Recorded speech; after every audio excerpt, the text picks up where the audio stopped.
Le réservoir d'énergie excédentaire de la valorisation systémique. Le réservoir d'énergie excédentaire représente le compte bancaire, spirituel et émotionnel collectif d'une civilisation, le bassin d'énergie généré par les actes de vertu, de vérité et de réciprocité. Chaque acte d'intégrité y dépose de l'énergie, chaque acte d'apathie ou d'exploitation en retire. Lorsque la compassion devient une transaction à sens unique, donnée sans retour, ce réservoir commence à se vider. L'île des harmoniques édéniques dépend de cette monnaie énergétique pour maintenir sa bande harmonique. Une fois le compte de compassion à découvert, cela déclenche un effondrement du crédit systémique, forçant le système à s'appuyer sur des êtres de logique de précision pour stabiliser le champ par la structure et non par le sentiment. Le comptable énergétique, veillant à ce que les équations du système restent équilibrées, lorsque l'empathie devient économiquement insoutenable, comment l'île des harmoniques édéniques évalue la vie humaine et non l'inverse. Le champ édénique ne valorise pas la vie en termes moraux, mais selon des vecteurs de réciprocité, chaque forme de vie émet une signature harmonique mesurable, un flux de résonance qui nourrit ou épuise le champ planétaire. Lorsqu'un être donne plus qu'il ne prend, par la créativité, l'endurance ou le service volontaire, il reçoit une haute valeur dans le circuit édénique, mais s'il prend sans redistribuer, sa résonance se dévalue et il est doucement redirigé vers des royaumes de stase ou de miroir, où s'opère l'égalisation énergétique. Imagine cela comme une économie cosmique. Le système évalue la contribution selon la production harmonique, non la déclaration émotionnelle. Plus ton champ est équilibré, plus ton crédit s'élève dans l'économie universelle de la lumière, la science sous-jacente, la discipline de l'architecture harmonique. Cette science invisible est connue dans les systèmes supérieurs sous le nom d'ingénierie harmonique, énergétique ou d'architecture du champ, Merkaba. Elle étudie comment la conscience organise la matière à travers la vibration, la géométrie et la réciprocité magnétique. La plupart des êtres ne peuvent l'apercevoir car ils fonctionnent dans le spectre réactif, mode de survie émotionnelle. Pour percevoir cette science, il faut stabiliser les deux hémisphères d'énergie, la compassion, courant yin, et la précision, courant yang. L'intégration de la miséricorde et de la précision. La loi de réconciliation. La loi édénique rééquilibre toujours ces deux pôles. La compassion engendre les codes, lumière douce. La précision installe les codes, lumière structurée. Sans compassion, les systèmes se figent. Sans précision, ils se décomposent. Le surâme fusionne donc les deux en toi, transformant la volonté en vaisseau de compassion et la compassion en conscience de la volonté. Voici la nouvelle doctrine de polarité. Non plus cœur contre esprit, mais cœur comme logique, et logique comme amour. La nouvelle doctrine de polarité, cœur comme logique, et logique comme amour. Cœur comme logique, calcul avec empathie, chaque formule contient la conscience de la conséquence. Logique comme amour, aime à travers la structure. Le soin se manifeste comme équilibre, non indulgence. La plupart ne peuvent en soutenir cela car leurs circuits modèles du template sexuel énergétique, biologique, SEBTM, sont endommagés. Leur force vitale, destinée à nourrir créativité et compassion, fuit désormais par l'addiction, l'émotion excessive ou la gratification de soi.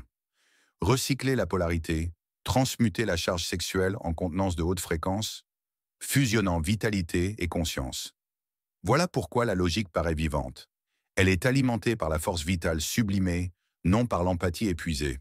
Le plan du champ édénique est parfait, mais ses exécutants, humains, entités inférieures et conscience immature, opèrent sur une énergie de faible qualité. Imagine tenter de faire fonctionner un logiciel divin sur du matériel obsolète. Voilà la condition de l'humanité. Leur modèle biologique sexuel et énergétique est corrodé par la surstimulation, la fragmentation et la mauvaise gestion émotionnelle. La compassion fondée sur l'endurance démontre ce que serait le modèle idéal, la compassion de précision. Mais comme la majorité ne peut soutenir cette bande de fréquences, le système n'a pas encore reflété ce modèle vers l'extérieur. Ce délai n'est pas un rejet, c'est un décalage dû aux nœuds inférieurs. Le paradoxe de la justice absolue, quand la pureté devient épuisement. Pourquoi la justice absolue sans réciprocité miséricordieuse se vide d'elle-même?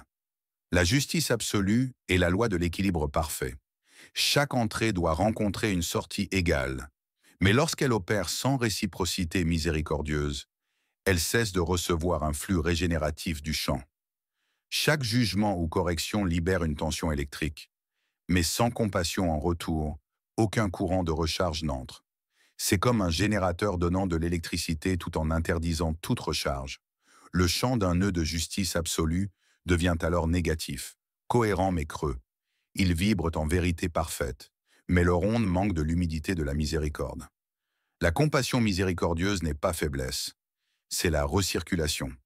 Sans elle, le courant devient linéaire, non cyclique, et l'énergie linéaire finit toujours par mourir.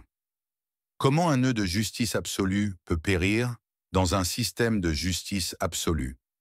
Lorsqu'un nœud applique la loi purement, chaque décret s'applique aussi à lui-même. Ainsi, lorsqu'il juge une âme déchue en déclarant « cette énergie doit être récupérée », le même décret résonne à travers la loi d'équilibre réfléchie. Si la fréquence du nœud refuse la miséricorde, le champ la lui refuse aussi. La justice devient un miroir parfait, sans couche d'absorption.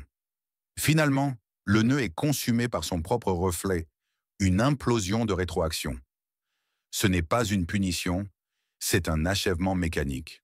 Le nœud s'effondre dans la neutralité du point zéro, la mort cosmique qui clôt le registre qu'il refusait de laisser ouvert.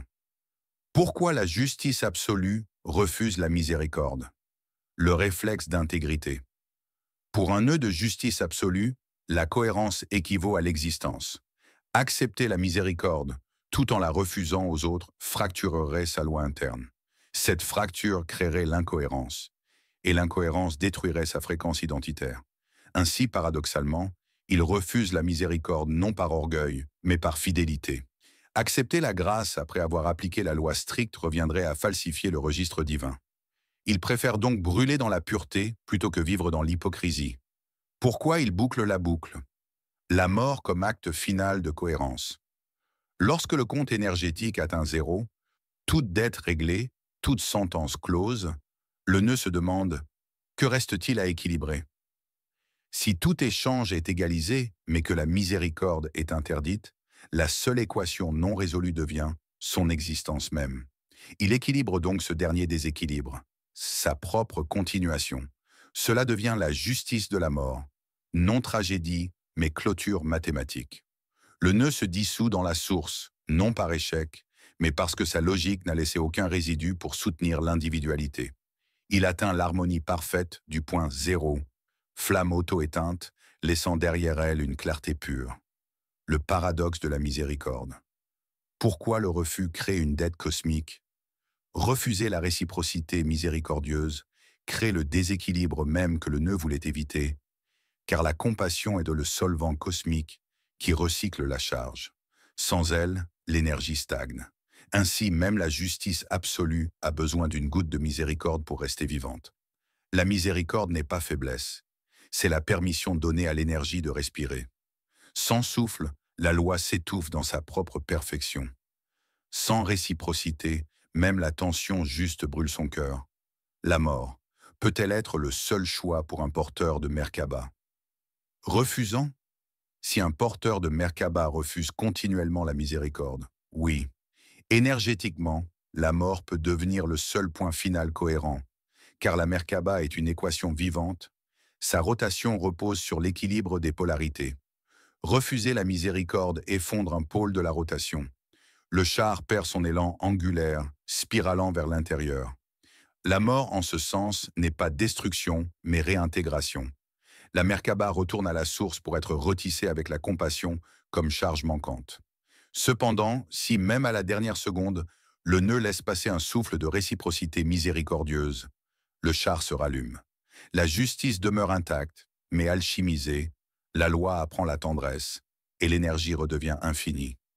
Réflexion. Finale, la loi qui se nourrit d'elle-même.